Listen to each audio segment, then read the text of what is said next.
cuales a lo mejor ustedes se van a sentir identificados. Siempre traten de evitar ese poste. Yo no entiendo cómo se sientan atrás del poste. Traten de buscar un lugar donde estemos. ¿Me dan la señal? ¿Estamos? Bueno, pues gracias, hermano Dani, gracias. En esta oportunidad me está ayudando, que el hermano Juan, pues verdad, le toca descanso. Gloria al Señor. Bueno, básicamente, hermanos, esta es un tiempo que vamos a dedicar para contestar algunas preguntas que nos han enviado durante el transcurso del tiempo. Como ya tiene muchísimos meses que no lo hemos hecho, pues se han acumulado algunas preguntas y de hecho hasta hemos tenido que dejar algunas por fuera. Amén.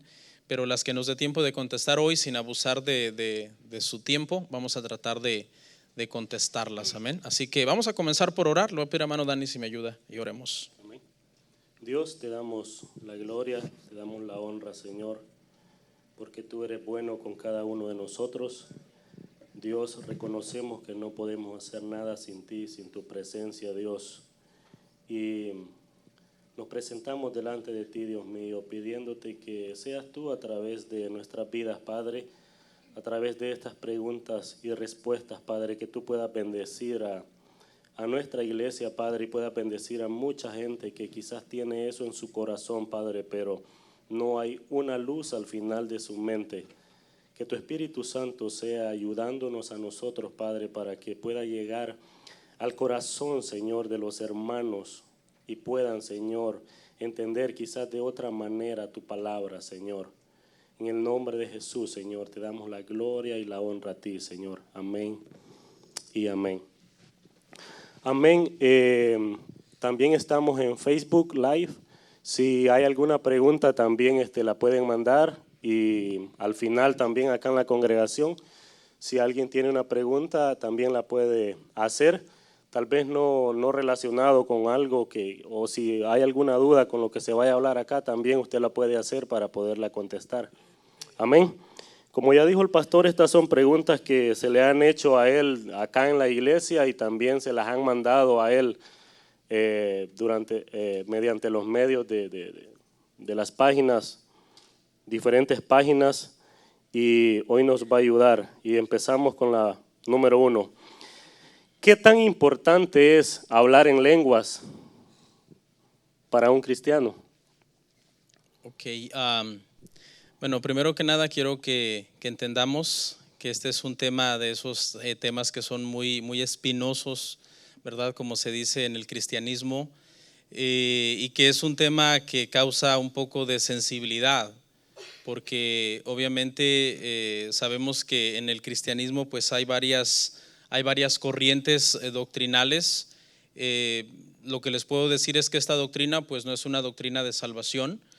Hay doctrinas de salvación que nosotros debemos de defender y que no son negociables, pero hay otras doctrinas como esta que a final de cuentas nos puede dividir. Algunas veces divide este tipo de enseñanzas, muchas veces divide entre las iglesias que hablan lenguas y las iglesias que no hablan lenguas, pero a final de cuentas en ambos movimientos, en ambas iglesias, tanto las iglesias que dicen hablar lenguas y las iglesias que dicen no hablar lenguas, pues en ambos movimientos hay cristianos genuinos, nacidos de nuevo, que cuando mueran se van a ir con el Señor. Y a final de cuentas, pues ese tema solamente fue un tema que nos dividió en la tierra, en el cual quizás no nos pudimos poner de acuerdo por las diferentes convicciones que cada uno tiene, pero que finalmente no nos cuesta nuestra salvación, porque nuestra salvación es por gracia mediante la obra que Jesucristo hizo en la cruz. Para no meterme mucho en el tema, porque es un tema amplio que merecería quizás un estudio completo, les voy a decir que teológicamente en el cristianismo hay dos movimientos, un movimiento que se llama cesacionalismo y un movimiento que se llama continualismo. El cesacionalismo enseña que algunos dones del Espíritu Santo que se manifestaron de una forma demasiado milagrosa y demasiado grande en el primer siglo cesaron, por eso se llama cesacionalismo. Obviamente se basan en algunos versículos de la Biblia que dice, ¿verdad?, que ahora conocemos en parte, pero cuando venga lo perfecto, esto que es en parte dejará de ser y entonces conoceremos perfectamente y veremos a cara descubierta al Señor. y tienen obviamente algunas bases bíblicas para basarse en eso, ¿ok? Lo que yo les diría, hermanos, es de que nosotros maduremos mucho en el conocimiento de la palabra y que cuando nosotros conozcamos a un cristiano, a un hermano que es cesacionalista, en primer lugar no lo tachemos de hereje, no lo tachemos de que es un hijo del diablo, de que no tiene al Espíritu Santo, que está muerto espiritualmente, porque por el hecho de que quizás él no habla lenguas, ¿no? Por ejemplo, yo no sé si ustedes alguna vez han oído un programa de radio o de televisión que se llama En Contacto, del doctor Charles Stanley, un pastor bautista de aquí de Atlanta. Bueno, ese programa es uno de los programas más traducidos a diferentes idiomas en todo el mundo. Ellos no son una iglesia que haga énfasis en estar hablando en lenguas, y sin embargo es una iglesia que por más de 50 años ha salvado, por medio de ellos el Señor ha salvado, y por el sacrificio de Jesús, a millones de personas en todo el mundo. Entonces, tendríamos que nosotros ser demasiado fanáticos para decir que un movimiento así no es cristiano, porque no habla lenguas. Los grandes predicadores, hermanos, de la historia del cristianismo, hay uno, por ejemplo, que se llama Charles Spurgeon. Él está considerado como el más grande predicador de los últimos 1000 años. Se le conoce como el príncipe de los predicadores. Nunca escribió un libro acerca de que nosotros tengamos que hablar lenguas. Hay muchos libros de él muy buenos. Jonathan Edwards, por ejemplo, es otro pastor muy grande que fue muy grande aquí en los Estados Unidos. George Whitefield en Inglaterra. Y sin embargo, ninguno de estos pastores hicieron énfasis en estas cosas. Entonces, nosotros no podemos decir que porque alguien sea cesacionalista o no hace énfasis en esto de los dones del Espíritu Santo, no es cristiano. ¿Ok? Yo tengo mucho cuidado de decir esto, no es con el ánimo de criticar, no, sino es con el ánimo de que la iglesia esté más unida, que no nos dividamos por cosas que no tienen una importancia para nuestra salvación. El otro movimiento, por el otro lado, es el continualismo, y el continualismo enseña que en los dones del Espíritu Santo, y para hacer énfasis en las lenguas, siguen vigentes, ¿no? Y obviamente es aquí en este movimiento del continualismo donde muchas veces, lamentablemente, no estoy diciendo que el continualismo esté mal, tampoco estoy diciendo que dentro del continualismo no hay cristianos sinceros y gente nacida de nuevo, no. Hay muchos muy buenos cristianos, millones diría yo, dentro de este movimiento, pero lamentablemente sí hay algunos representantes de este movimiento continualista que en el pasado han llevado una enseñanza de las lenguas al extremo, al punto de decir que si no las hablas no eres salvo, si no las hablas no tienes poder espiritual para echar fuera demonios o para orar con Dios sin que el diablo no te entienda, o que no tienes el bautismo del Espíritu Santo. El bautismo del Espíritu Santo, hermanos, sucede en el momento en que nosotros nacemos de nuevo. Ese es el bautismo del Espíritu Santo. El Espíritu Santo viene a morar y a habitar en nosotros. Lo que les diría para terminar en este punto es de que en ambos movimientos hay cristianos buenos y sinceros, y no debería ser un tema para dividirnos, el tema de las lenguas. Respetemos. Necesitamos crecer, necesitamos madurar espiritualmente y respetar que hay otras iglesias que lo hacen diferente. A manera de aclaración, solamente les digo que cuando nosotros leemos el libro de los Hechos capítulo 2, claramente nos damos cuenta que lo que ellos hablaron en esa oportunidad fue otros idiomas, ¿verdad? Hablaron de una forma milagrosa otros idiomas que ellos no habían aprendido para poder predicar el evangelio. No las lenguas que típicamente nosotros oímos en las iglesias. Usted lo puede leer detenidamente, analice todo el libro de los Hechos, léalo completo, lea las epístolas a los Corintios donde se habla acerca del hablar en lenguas y cómo algunas personas querían fingir el don. Querían fingir que estaban hablando en otro idioma, pero realmente lo estaban fingiendo. Y entonces por eso el apóstol Pablo dice: es necesario que alguien interprete, porque ¿cómo sabemos si esta persona de verdad está hablando otro idioma o no? Entonces, si alguien dice yo estoy hablando, en aquel entonces eran otros idiomas un poco diferentes de los de hoy, ¿no? Hoy nosotros oímos alemán, inglés, pero en aquel entonces Hechos menciona idiomas como por ejemplo el cretense, los árabes, ¿no? Y entonces, si alguien en la iglesia estaba fingiendo que estaba hablando en otro idioma y nada más lo estaba haciendo por querer aparentar delante de los demás que tenía ese don, entonces por eso el apóstol Pablo dijo que alguien interprete para que no se haga ese desorden dentro de la iglesia. Pero en pocas palabras, ¿qué tan importante es el don de lenguas en la actualidad? No sirve para la salvación, no sirve para la santificación, no sirve para su crecimiento espiritual, que son las cosas más importantes por las que nosotros como cristianos nos debemos preocupar. Entonces, ¿qué tan importante es? Yo diría que en cuestiones de salvación no necesitamos hablar lenguas para ser salvos. Amén. Amén. Yo creo que sí es importante, pastor. Yo me identifico con esto porque yo anduve en ese movimiento y a mí me llegaron a hacer creer de que si no hablaba en lenguas no era salvo. Pero es mentira, porque eso sería Cristo más hablar en lenguas. Y lo que nos salva a nosotros es Cristo, el sacrificio de Cristo. Amén. La siguiente pregunta es, ¿qué debe hacer un recién convertido para crecer espiritualmente? En primer lugar, si una persona nació de nuevo, eso es algo maravilloso. Si nació de nuevo genuinamente, o sea, si de verdad nació de nuevo, Dios orquestó la conversión de esta persona. Dios fue el que de alguna forma planeó y llevó todo al fin para que esta persona se convirtiera. Cuando Dios hace algo, lo hace bien. Dios no nos puede salvar y dejarnos como a medio camino, dejarnos abandonados, como diciendo que ya te salvé, pero ahora arréglatelas como tú puedas para crecer espiritualmente.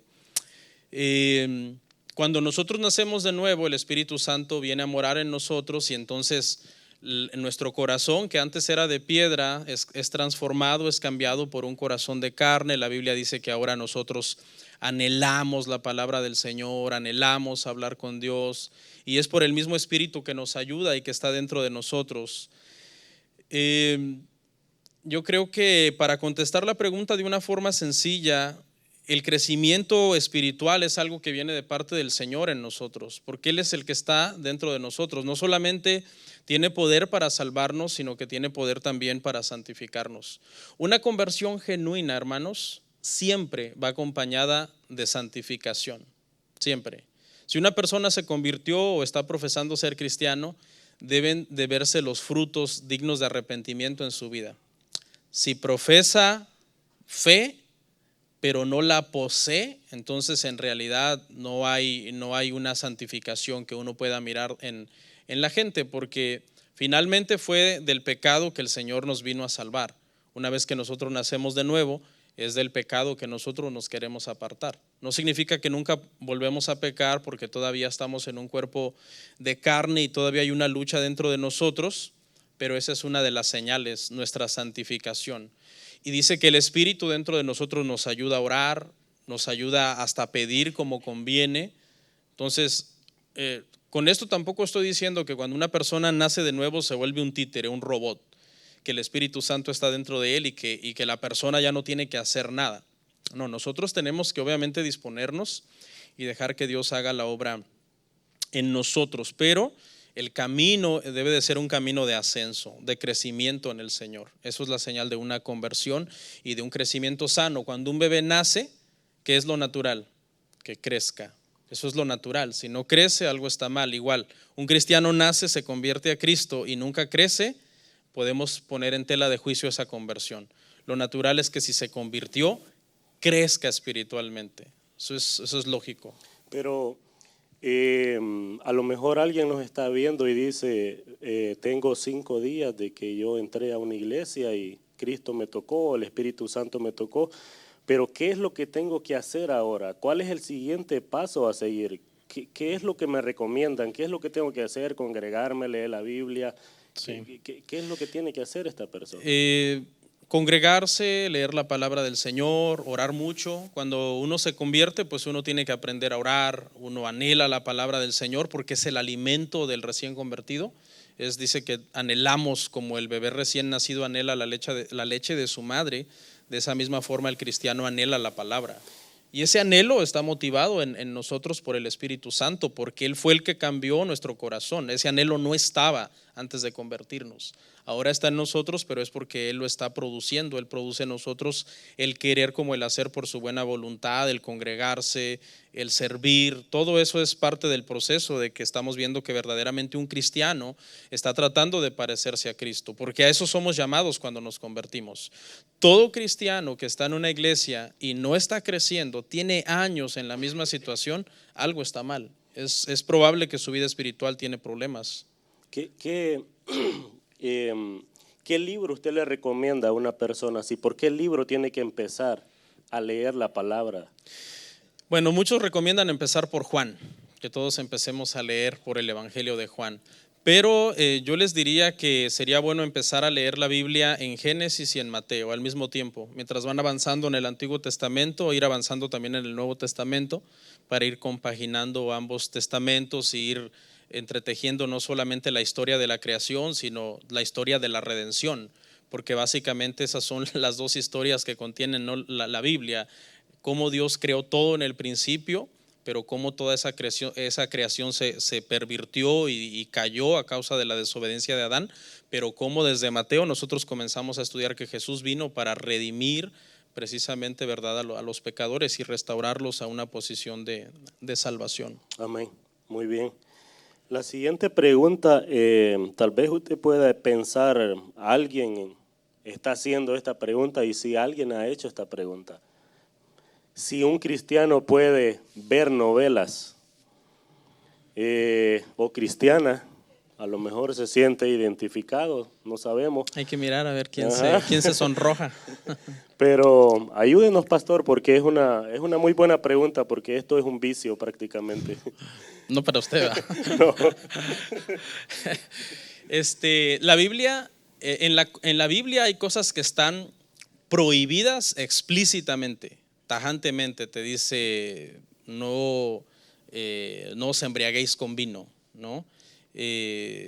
Aprovechad bien el tiempo, por ejemplo, es un mandamiento que implica muchas cosas. Pero también en la Biblia hay muchas cosas que el hecho de que no estén prohibidas explícitamente no significa que las podamos hacer. Por ejemplo, no hay un versículo que diga no ver las novelas, pero ¿qué dice la Biblia con respecto a muchas cosas que están en esa categoría de no estar prohibidas explícitamente? La Biblia dice: todo me es lícito, pero no todo me conviene. Todo me es lícito, pero no todo edifica. Hay muchas cosas que yo podría hacer, está diciendo el apóstol Pablo en ese pasaje, pero yo no me dejaré dominar de ninguna, porque hay cosas que obviamente producen vicio, no edifican, no te van a ayudar en nada a tu crecimiento espiritual. Yo soy mexicano, ustedes saben que México es un gran productor de novelas y prácticamente yo crecí en la casa de mis padres en los 90s mirando novelas. Me acuerdo muy bien porque algunas veces la tenía que hacer de control remoto, otras de antena parabólica, tratando de agarrar señal. Y es algo bastante adictivo, es algo que te puede atrapar. En aquellos entonces, pues ese tipo de programación todavía estaba bastante cuidada, todavía la moralidad y la decencia y el vocabulario era bastante cuidado. No habían profanidades a cierto horario que era un horario normal para público normal, temprano, 9, 10 de la noche. No, pero en pocas palabras, yo creo que como cristianos, cuando nosotros nos vamos a todo el consejo de Dios para poder tomar una decisión sobre este tema, todo el consejo de Dios nos dice, por ejemplo, sed sabios y aprovechad bien el tiempo. ¿Será sabio que usted vea novelas, las cuales lo pueden hacer adicto y aventarse 3, 4 capítulos al día? O sea, ¿será eso sabio? ¿Está usted cumpliendo con sus deberes espirituales? ¿Está usted cumpliendo con sus deberes como cristiano? Yo creo que un cristiano realmente comprometido con Dios, que tiene que leer la palabra, que tiene que orar, que tiene que ver por su familia, pues raramente le sobra tiempo como para desperdiciarlo. Porque eso es, hermanos, ver novelas para mí es un desperdicio de tiempo, en toda la extensión de la palabra. porque no le va a ayudar ni siquiera intelectualmente. En México, por ejemplo, se tiene el concepto de que esta es una especie de estrategia como para mantener a las personas dormidos en un estado de hipnosis para que el gobierno pueda hacer lo que quiera mientras todos los millones de mexicanos a las 7 de la noche se conectan a la televisión a ver su novela favorita. Entonces yo creo que eso sí es posible. Entonces ahorita, por ejemplo, se han puesto mucho de moda las narconovelas. ¿Saben de qué estoy hablando? Las narconovelas, ¿okay? Que te pueden enganchar porque tú puedes pensar que estás viendo como un documental, algo que está supuestamente basado en un caso de la vida real, donde yo veo a muchos hermanos a veces hablando como esos norteños así de esas novelas. Yo digo, qué raro, ¿no? Entonces ahí obviamente, como el mensaje es un mensaje de clasificación R, prácticamente para adultos, con vocabulario soez, con todo tipo de escenas sangrientas, entonces, ¿en qué a usted le puede edificar eso? Lo que usted puede acabar es hablando como ellos, actuando como ellos y pensando como ellos.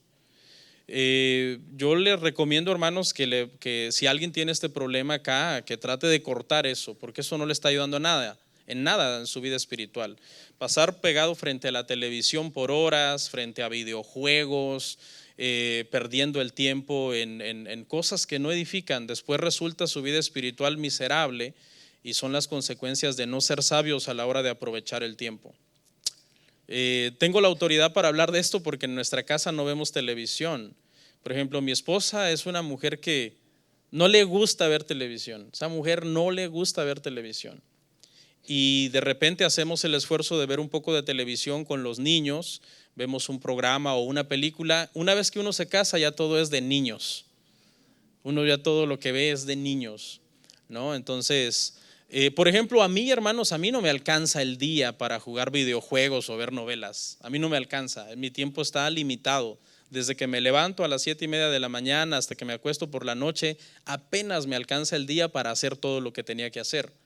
Si yo me pusiera a ver esas cosas sería un desperdicio de tiempo, no lo tengo.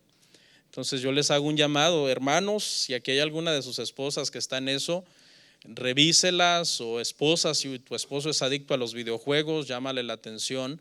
Por ejemplo, un pastor, un líder, un anciano que esté adicto a todo este tipo de cosas, desde mi punto de vista tiene un problema espiritual, porque hay muchas cosas como cristianos que deberíamos estar haciendo. Entonces, ¿qué dice la palabra? No velas, no las vea, no es bueno, le quita tiempo. Amén. La siguiente pregunta, la 4. ¿Podemos los cristianos buscar a Dios cuando se supone que al ser cristianos ya tenemos a Dios? Sí, nosotros podemos buscar a Dios, aunque ya tengamos a Dios y aunque Dios esté en todas partes. Uno de los problemas, y esto se lo voy a decir a las personas que son como cristianos reformados, es que muchos cristianos reformados se han ido a un extremo de confiar tanto en el decreto, la soberanía y la providencia de Dios, que dicen ya todo está bajo el control del Señor. Ya para qué oro, para qué leo la Biblia, para qué ayuno. Si de todos modos ya todo el Señor, yo no voy a poder hacer nada, el Señor ya lo hizo todo. Eso es un gran error. Cuando nosotros comenzamos a pensar de esa manera, nos hacemos de una cabeza bien grande, llena de letras, pero con un corazón marchito, sin la vida de Dios en nosotros. Entonces hay que tener cuidado con eso. Nosotros debemos tener buena doctrina y leer y aprender, pero debemos orar, debemos ayunar, debemos leer la palabra, debemos ser gente temerosa de Dios. ¿Okay? Dios es omnipresente, Dios está en todos lados. Entonces, ¿cómo lo voy a buscar si Él es omnipresente? Además, yo ya nací de nuevo y Él está dentro de mí y el Espíritu Santo dice que mora dentro de mí. Sí, pero aunque nosotros ya seamos cristianos, hermano, todavía hay una lucha dentro de nosotros. Todavía hay una lucha dentro de nosotros porque todavía hay pecado en nosotros. La raíz del pecado original sigue todavía en nuestro corazón. La raíz, no es que estamos practicando el pecado, pero esa raíz todavía provoca que esa presencia manifiesta de Dios de repente como que se difumine y uno diga, pero ¿dónde está el Señor? Y es que ahí está, pero a veces uno no está orando, no está leyendo la palabra. Por eso es necesario que nosotros tengamos comunión con Dios. Nuestra vida espiritual debe de ser real con Dios. Hablar con Él, ¿verdad? Tener una comunicación verdadera con el Señor. La presencia manifiesta del Señor es aquella que está más real en un cristiano que está más espiritual. ¿Usted sabe que hay cristianos que están más espirituales unos que otros? ¿Sí los ha visto? Yo los he visto siempre. Yo siempre veo cuando un cristiano anda bien, cuando un cristiano anda mal. ¿Cuál es el problema? El cristiano que está bien espiritualmente está buscando al Señor. Ora, lee la palabra, tiene temor, medita en Dios. El que no está bien espiritualmente pasa viendo novelas, pasa en el Facebook jugando videojuegos. Después resulta un gran problema, pero es porque la presencia manifiesta de Dios, no hay esa realidad de una comunión con Dios. De que cuando tú estás orando con Dios, tú tienes esa certeza que Él está ahí, junto a ti, te está oyendo. La presencia manifiesta de Dios es la que hace que al venir a este lugar tenga sentido. Si no, solamente venimos a un edificio, a un lugar físico. Pero cuando nuestro corazón comienza a arder como una ofrenda a Dios en este lugar, eso es lo que le da sabor y es lo que le da sentido al cristianismo. Entonces, nosotros tenemos que buscar del Señor, aunque ya está en nosotros. Pero entre nosotros más nos conectemos con Dios, nosotros más podremos ejercer dominio sobre esa tentación que de repente puede venir a intentar hacernos caer o hacernos pecar. Entonces usted cuando ve a un cristiano bien espiritual es porque está buscando al Señor. Y cuando ve a un cristiano todo débil, todo enfermo en su vida espiritual, estoy hablando, todo apático, todo desanimado, con unas filosofías extrañas, que mucha iglesia, que juntémonos pero con gente que no sea de la iglesia, porque esa gente de la iglesia es así, o que siempre está buscándole pero a la iglesia y a las cosas de Dios, y o que ve a alguien que está leyendo la Biblia y le dice, ya párele hermano, y no lea tanta Biblia. Esa persona está mal espiritualmente, tiene una enfermedad, tiene un problema.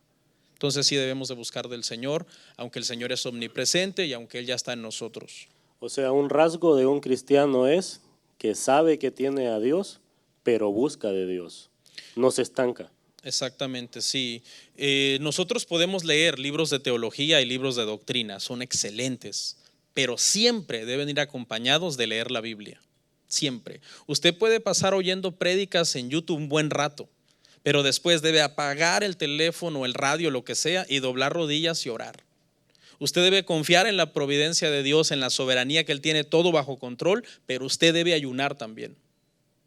No se olvide, o sea, lo espiritual, la comunión con Dios y el buscar a Dios no es sustituida porque usted pase leyendo un manual de teología o un libro de doctrina, porque finalmente son palabras de hombres, la palabra de Dios es la Biblia. Y usted dice, no, yo paso oyendo prédicas, oyendo alabanzas en YouTube, sí, pero ¿en qué momento del día usted dobló rodillas y oró con el Señor o reunió a su familia por la noche para orar todos juntos? Y eso es lo que está faltando en muchos cristianos en estos tiempos. Amén. Amén. La siguiente pregunta, como todas las preguntas, es una muy buena pregunta. ¿Puede un cristiano luchar contra la tentación de el homosexualismo? Un cristiano puede luchar con la tentación de cualquier pecado. No importa, a veces oímos homosexualismo y todo el mundo se escandaliza, ¿no? Porque es un pecado moral y es un pecado sexual, y esos pecados siempre tienden a ser un poco más vergonzosos que los demás, pero igual un cristiano que fue alcohólico puede luchar con esa tentación. La tentación puede venir, o un cristiano que fue drogadicto, o un cristiano que fue mujeriego. La tentación de pecado, la concupiscencia que puede estar ahí en el corazón de esa persona porque practicó por muchos años un pecado cuando no estaba en Cristo, puede aflorar en algún momento en su vida. Y esta pregunta va junto con la otra, de que precisamente por eso nosotros los creyentes debemos andar con pies de plomo. Cuidado, tenga cuidado con los lugares, con las personas que se junta, con las actividades que usted está comenzando a abrazar últimamente, porque todo eso lo puede llevar a que caiga en pecado. ¿Ok? Entonces, no es como algunos creen. Algunas personas creen, hermanos, que estos pecados se quitan al liberar a la persona, que la persona venga a la iglesia, que que acepte a Cristo y hay que liberarlo para echarle fuera el demonio de homosexualismo, lo que sea. No. Las personas no necesitan liberación, las personas necesitan conversión. El pecado se aplasta con la conversión, porque con la conversión viene la santificación. ¿Ok? Entonces, quizás alguien allá afuera que no es cristiano necesita liberación, pero un creyente que esté pensando, no, es que yo ya soy creyente, pero necesito ser liberado de este demonio o de esta maldición generacional que todavía persiste en mí, eso es un error. Es a través de la conversión que nosotros somos santificados. Pastor, pero dice una persona que está en esto, de lo que estamos hablando, estos deseos son tan fuertes que yo no hallo qué hacer, para dónde tengo que correr, qué tengo, a qué persona yo tengo que ir o qué tengo que hacer. Es normal que una persona esté siendo atormentada por esa tentación, pero en primer lugar, si la persona es creyente, pues ya tiene la ayuda más grande que puede necesitar, que es Dios, que es el Espíritu Santo dentro de su corazón. Es normal, si tiene una lucha interna, va a necesitar consejería, va a necesitar guianza. Lo más prudente es que lo confiese a su pastor, ¿verdad? Que lo confiese a alguien que le pueda ayudar a orar, alguien que le pueda ayudar a aconsejarle en esa situación. Pero sí, es importante que cuide mucho su vida espiritual. Amén. Tener mucha confianza. Amén. Para poder hablar acerca del tema. Las 6. Pregunta un hermano, ¿puedo relacionarme y ser amigo con personas de otra religión? Nosotros podemos relacionarnos con cualquier persona siempre y cuando nosotros seamos una influencia para esas personas y no ellos para nosotros. Usted como cristiano debe de crecer espiritualmente. Usted debe de conocer su Biblia, debe de orar, debe de saber en quién usted ha creído, dónde usted está parado. ¿Okay? Yo he conocido mucha gente, hermanos, lamentablemente que son cristianos, pero que le podríamos poner comillas, que no oran, no leen la Biblia, son bien negligentes y entonces alguien los readoctrina.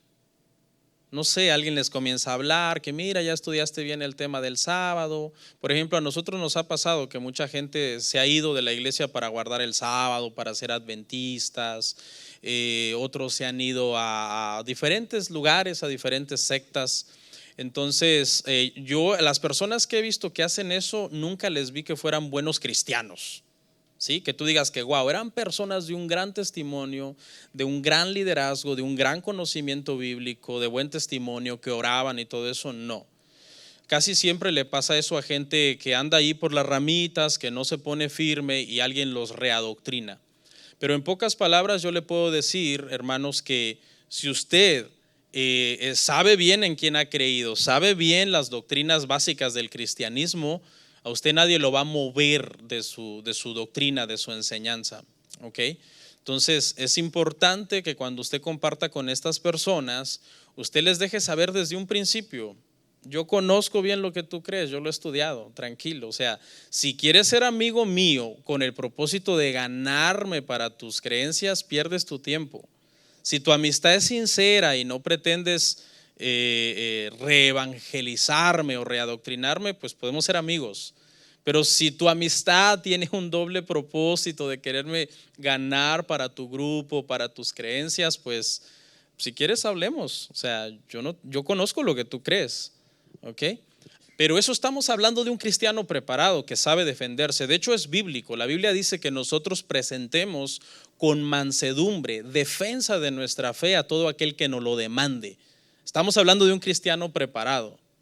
Pero si usted no está preparado, pues puede acabar confundido. Mejor apártese de las personas que son así. Y no es que usted se está apartando porque el cristianismo bíblico en el que usted cree está errado, no, sino porque usted es negligente y no lo puede defender, no lo puede representar de una forma digna. ¿Ok? Entonces sí, claro, usted puede ser amigo y compartir a lo mejor en el trabajo con mormones, testigos de Jehová, católicos, judíos, musulmanes, o sea, eso no importa. Pero que cada vez que surjan los temas doctrinales usted no salga confundido, o sea, más bien usted debería de ayudarles a ellos, porque ellos necesitan de Cristo, del verdadero Cristo bíblico, ¿no? Porque muchos de estos grupos se proclaman cristianos sin serlo. Amén. Las 7.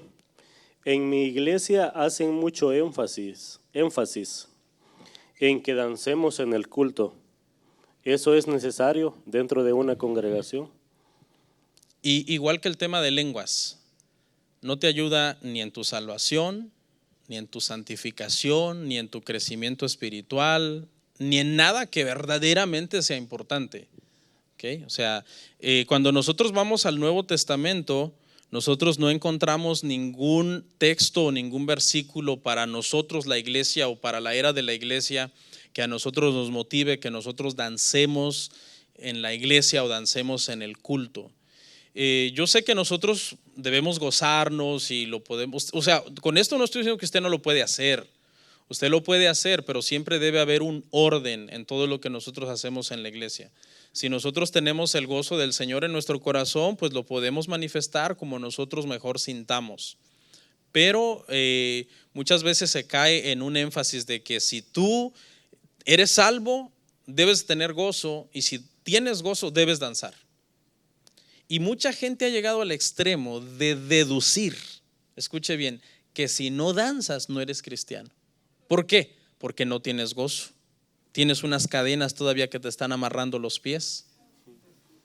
Y mucha gente hasta se han atrevido, escuche lo que alguna gente se ha atrevido a decir: el que no salte no tiene a Cristo. ¿Cómo aplica eso a un paralítico? ¿Cómo aplica eso a alguien que vino a visitar en silla de ruedas o en una camilla a la iglesia? O sea, porque no puede saltar, no tiene a Cristo. Entonces, hay muchos pasajes del Antiguo Testamento que hablan de la danza y verdad, de adorar y alabar a Dios con danza en el contexto del pueblo de Israel, ¿verdad? Pero esos versículos no tienen una aplicación sana para la era de la iglesia. Con esto no estoy diciendo que no lo puede hacer, usted lo puede hacer, pero que se vea verdaderamente que hay frutos cristianos en usted y que el gozo que usted está reflejando, que viene de su corazón y que lo hace danzar, sea un gozo genuino, producto de su salvación. Ahí la verdad es que, bueno, Dios nos sacó a nosotros de ese movimiento, y es tan fuerte la crítica que le hacen a una persona que no danza, que le dicen: si tú no danzas, ¿a qué vienes? No tienes gozo, no tienes alegría. Y otras personas dicen: hoy no estuvo bueno el culto porque no se sintió en la danza. Pero eso es en la carne, no es en el espíritu. Eso es en la carne, y yo creo que ese es un movimiento que tira más a la emoción, tira más al que no danzamos y no sentir la presencia del Espíritu Santo. Pero la verdad es que el Espíritu Santo está dentro de nosotros todo el tiempo, y no hay necesidad de brincar, no hay necesidad de correr para todos lados para poder decir de que tenemos gozo. Bueno, creo que también hay muchos cristianos sinceros, ¿no? Que de una forma quizás sincera lo hacen. Quizás les falta un poco más de entendimiento del tema, o lo hacen de una forma sincera. En los años que yo tengo en el ministerio, yo siempre veía esto, que las personas recién convertidas eran las que más danzaban. Y conforme iban pasando los años, eran los que empezaban enfrente y eran los que acababan allá atrás sentados. Entonces, como que, ¿qué pasó? ¿Se les acabó la salvación? Como ¿O que qué? el gas va bajando. Como que va, porque, o sea, también nosotros no podemos quitar nuestras emociones de nosotros. Somos seres emocionales, Dios así nos diseñó. Y si en un momento determinado uno de una forma emocional expresa su alabanza a Dios, también no es pecado. Pero sí, yo creo que también hay mucha gente sincera. Repito, danzar no es pecado, o sea, danzar está bien, pero hay que analizar bien ¿verdad? ¿Por qué se están haciendo las cosas? ¿Qué es lo que está detrás de todo? Y que no podemos, sobre todo los que danzan, no pueden obligar a los que no danzan a danzar. O sea, porque ese es el error, que el que danza quiera obligar al que no danza. No, tú no tienes gozo, tú no eres cristiano, y ahí es donde está el problema, porque eso ya se convierte en un legalismo, querer hacer que los demás hagan lo que tú haces para que tú creas que ellos tienen tu nivel espiritual, cuando en realidad quizás la persona que está sentada tiene un nivel espiritual mucho más consagrado a Dios que el que está danzando. Eso no determina la espiritualidad. Amén. Hermano Hernán, tengo un problemita con mi teléfono, mándeme por favor si hay preguntas ahí en el Facebook. Esta pregunta la hizo alguien que dice: yo no soy cristiano, pero conozco a muchos cristianos que están a favor de la guerra. No entiendo cómo un cristiano puede apoyar algo así. ¿Me puede explicar? La guerra es un mal necesario. ¿Okay? Para muchos es un shock que los cristianos que los cristianos no estemos en contra de la guerra. Pero obviamente no podemos nosotros, cuando hay una guerra, empezar como a llorar y a decir: Señor, ¿por qué? ¿Por qué hay una guerra? Si tú eres amor, quita eso. Señor, no tienes cuidado de los niños, de los ancianos, porque eso sería como tratar de decirle a Dios cómo dirija al mundo.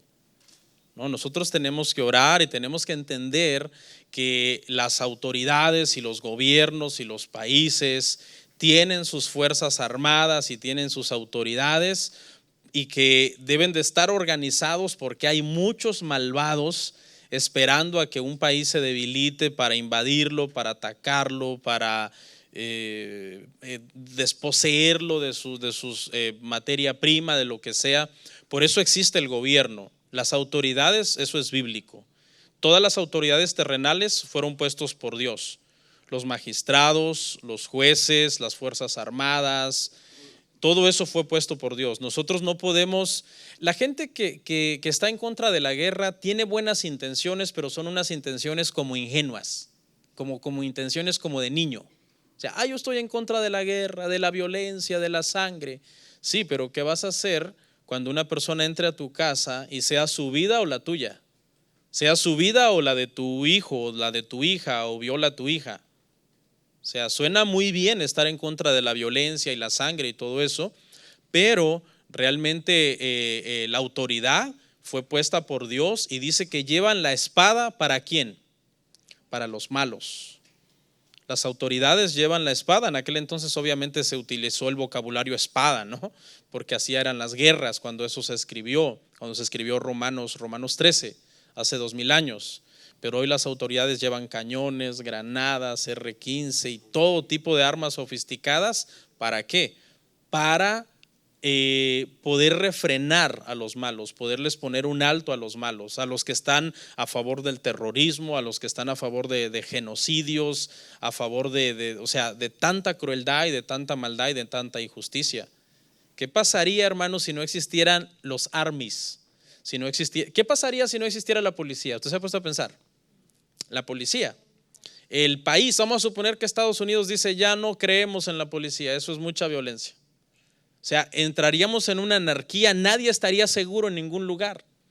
Habrían saqueos, habría robos, habría todo tipo de violencia y todo tipo de atrocidad por todos lados. ¿Por qué se refrena toda esa maldad?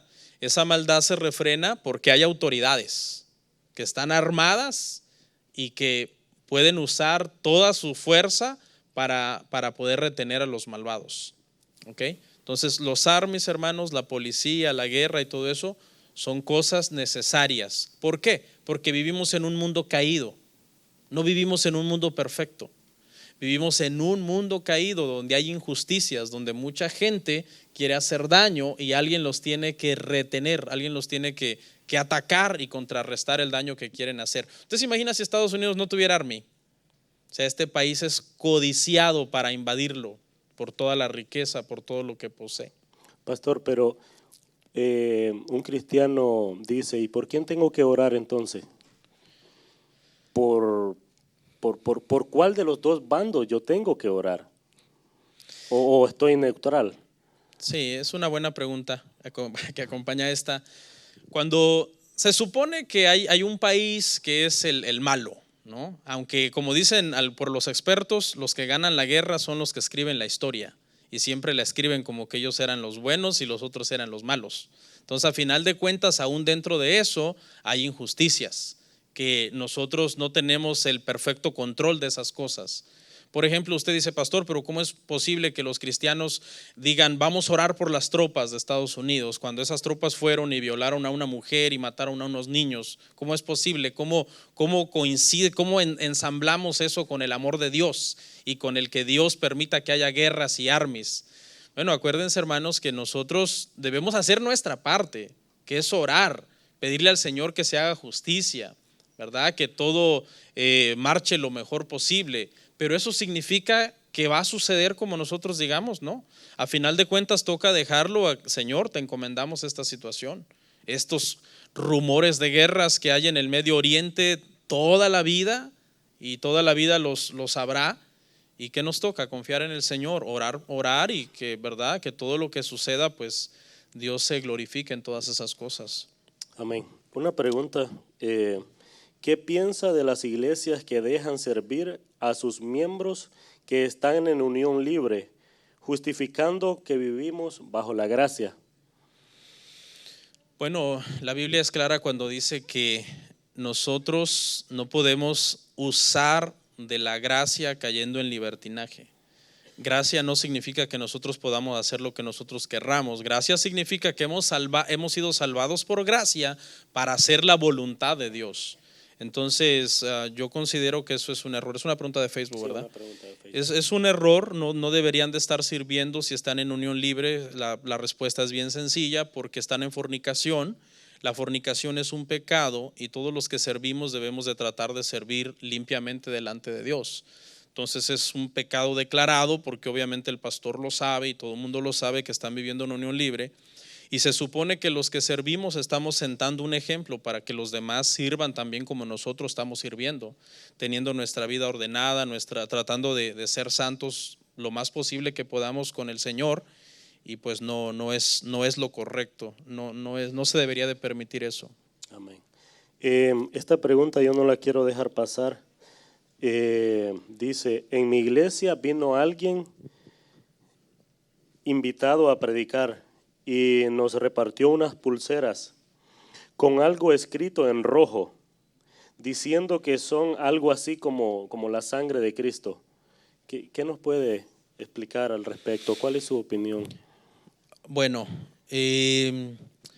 como todos sabemos, hermanos, en estos tiempos hay muchos servicios en las iglesias que ya no parecen servicios, sino más bien como sesiones de espiritismo o hechicería. Lamentablemente se han metido todos estos tipos de supersticiones dentro de las iglesias. Ahorita se están vendiendo cuadros proféticos para que los cuelgues en tu pared y el demonio huya, pañoletas ungidas. Mire, ahora ya no es solo de los católicos eso del agua bendita. Eso del agua bendita ya se metió a la iglesia evangélica ahora. Yo estaba oyendo el otro día un reportaje de un predicador y que fue, me parece, a República Dominicana a predicar, y él llevó muchísimos frascos de agua bendecida, según, ¿no? Para que no suene a bendita. Y los vendía para que la gente en la mañana se pudiera agarrar un poquito de esa agua y untarse. Y bueno, durante los siglos hubo tantas cosas, ¿no? Que en la época de la Reforma se habló de que el Vaticano quería vender astillas de la cruz de Cristo, y se atrevieron hasta a decir que podían vender leche que habían conservado de la Virgen María. O sea, cosas aún aberrantes como esas. Pero es precisamente porque se han metido muchas supersticiones, muchas estrategias dentro de las iglesias. ¿Cuál es el problema de esto? Vamos a suponer que el hermano que nos está preguntando esto dice, o las personas de su iglesia dicen, no, pero es que esto nada más es simbólico. Ok, estoy de acuerdo. Hay algunas cosas que de repente las podemos hacer y decimos, ok, es algo simbólico, no tiene ningún poder ni estamos depositando nuestra fe en ello. Pero es bien difícil que de repente las personas que son débiles no caigan en el error de creer que estas cosas son como amuletos. Entonces, y que estos los pueden proteger, o que estas cosas tienen poder. O sea, la intención suena bien, ¿no? Ok, una pulsera con algo escrito en rojo, porque dice que escribamos la palabra por todos lados y porque eso rojo representa la sangre de Cristo. La intención suena bonita y alguien podría decir es un simbolismo, pero se presta a muchos malos entendidos y a que la gente piense que esas son cosas extrañas. Y nosotros no debemos hacer cosas imprudentes que pueden sonar como confusas o acabar confundiendo a las personas. Ahora, ¿cuál es el problema con esto? El problema es que todas estas cosas no van acompañadas de una buena doctrina. Todavía vamos de acuerdo que hubiera una buena doctrina y dijeran, ok, esto es algo simbólico, vamos a ponernos una pulsera a los matrimonios con la mitad del corazón el esposo y la mitad la esposa, y eso significa que nos amamos. Ok, está bien, pero hay buena doctrina, hay una buena enseñanza. Pero si no hay buena doctrina, no hay buena enseñanza y se comienza a poner la confianza solamente en este tipo de cosas, tengan cuidado con esos predicadores que hacen pasar como israelitas. Esas personas venden talits, venden kipás, venden aceite, que arena del desierto de donde Jesús fue tentado, que agua del río Jordán, y bueno, un montón de cosas que por cierto las dan creo como a $50 y allá las traen de gratis, ¿no? Pero bueno, todo eso está pasando ahorita y todo eso está desviando la fe de las personas, que debe de estar puesta en la verdadera palabra del Señor. ¿Y quién lo hizo? Dice que lo hizo un predicador invitado. Ese es el problema de tener tantos predicadores invitados que vienen a la iglesia y vienen a hacer cosas que no son bíblicas, que dañan a la iglesia, ¿no? Entonces, mi opinión es que todo ese tipo de cosas, supersticiones y amuletos deben de ser eliminadas de la iglesia. ¿Por qué? La Biblia, hermanos, escuche, un pastor que predique la Biblia 60 o 70 años seguidos no acaba de predicar la Biblia completa. No acaba. ¿Ok? Entonces, ¿por qué voy a estar perdiendo mi tiempo en vanidades cuando lo que yo necesito es predicar la Biblia? En lugar de que yo les diga que les voy a regalar algo para que se lo lleven a su casa y lo pongan allá y que les va a traer bendición, lo que necesitamos es predicar la palabra del Señor. Amén. Amén. Muy bien. No sé si habrá alguna pregunta entre nosotros. Si tiene alguna pregunta. ¿Hay alguna pregunta en Face? Dice que hay una pregunta, creo. Sí, pero tenemos. Te da solamente 2 minutos, 3 minutos. Ok, una última. ¿Alguien ¿Sí tiene hay una, alguien? ¿Alguien tiene una pregunta acá en el salón? No. Bueno, Ok, vamos a hacer la última. ¿la última? Ujú. Ok. Si yo tomo malas decisiones, ¿es mi culpa o Dios ya sabe lo que voy a hacer? Es su culpa. Sí, es su culpa. Porque hay un libre albedrío en nosotros como personas para tomar decisiones morales y decisiones sobre las cosas diarias que nosotros hacemos. Amén. Amén. Vamos a orar, hermanos, póngase en pie.